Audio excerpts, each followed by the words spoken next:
आज के दौर को अगर काउंटर करना है, आज जिस चैलेंजेस के सामने आप लड़ रहे हैं, कभी कभी असहाय महसूस करते हैं, कभी कभी रास्ते ढूंढते हैं, मेरी सिर्फ एक ही रिक्वेस्ट है, एक बार सनातन की तरफ लौटिए, सारी समस्याएं हल हो जाएंगी। जब तक आप किसी चीज से जूझेंगे नहीं, चाहे वो ठंड हो, गर्मी हो, बरसात हो, तब तक आपकी रेजिस्टेंस पावर नहीं बढ़ती। हमने इस देश की रेजिस्टेंस को समाप्त कर दिया है अवॉइड करने के लिए। इसको अवॉइड करो, क्या फर्क पड़ता है, हो जाने दो, यही तो आए हैं, पहले 5 करोड़ थे, 10, ठीक है, क्या फर्क पड़ रहा है। अब वो स्थिति आ गई है कि हमारे पास भागने का कोई रास्ता नहीं है, इसलिए आप अब लड़ने हैं। लिहाजा अगर सिंध के राजा दाहिर सेन का इतिहास आपने पढ़ा होता, 10 लाइनों का इतिहास है, उससे ज्यादा जानने की जरूरत नहीं थी।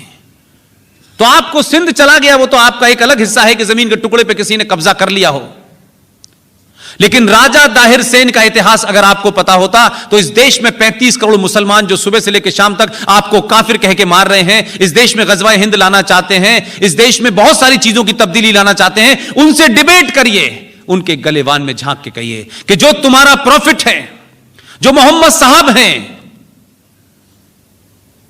जरा सच बताओ, प्रॉफिट मोहम्मद साहब के दामाद का कत्ल किसने किया, मस्जिद में किया।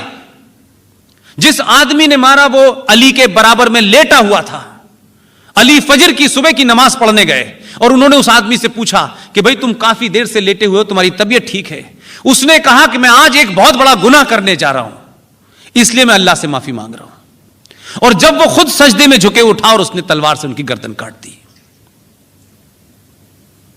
उनकी पत्नी यानी मोहम्मद साहब की बेटी बीवी फातिमा को उनके घर में आग लगाती, जलते हुए दरवाजे से उनकी हत्या कर दी गई।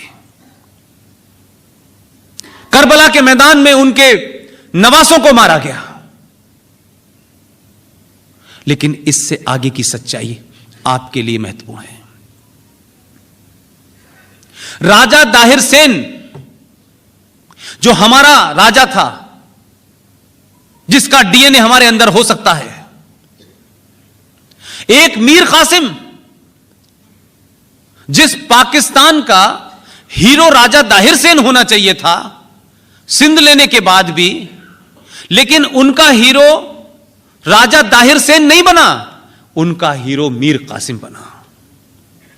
वो मीर कासिम जिसने मोहम्मद साहब के परिवार में बचे हुए लोगों को, जिनको राजा दाहिर सेन ने अपने राज्य में, अपने किले के अंदर पनाह दी थी कि इनको कुछ नहीं होगा चाहे मेरी जान चली जाए, मीर कासिम से लड़े, उनकी बेटी बेटे सबको मारा और राजा दाहिर सेन को मारा, उसके बाद उनके नवासों को मारा। वो मीर कासिम पाकिस्तान का हीरो है, वो सिंध का राजा हीरो नहीं है। तो जिन लोगों को इस बात की शर्म है कि वो लोग हमें काफिर समझ रहे हैं, हम 5000 साल पुरानी उस सभ्यता के वाहक लोग हैं कि हमने उस वक्त कोई इलेक्शन नहीं था, कोई सेकुलरिज्म का एजेंडा नहीं था, तब भी हमने मोहम्मद साहब के खानदान को हमारे राजा ने अपनी जान देके बचाया।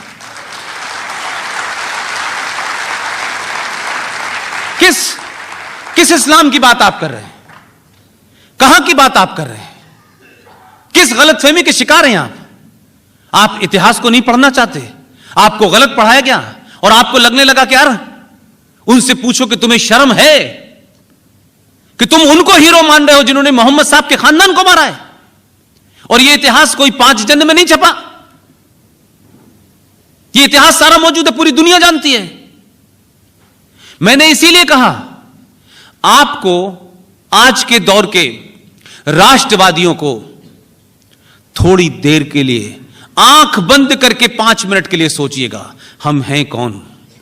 जिस दिन भी आपको अपने होने का पता चल जाएगा, यह देश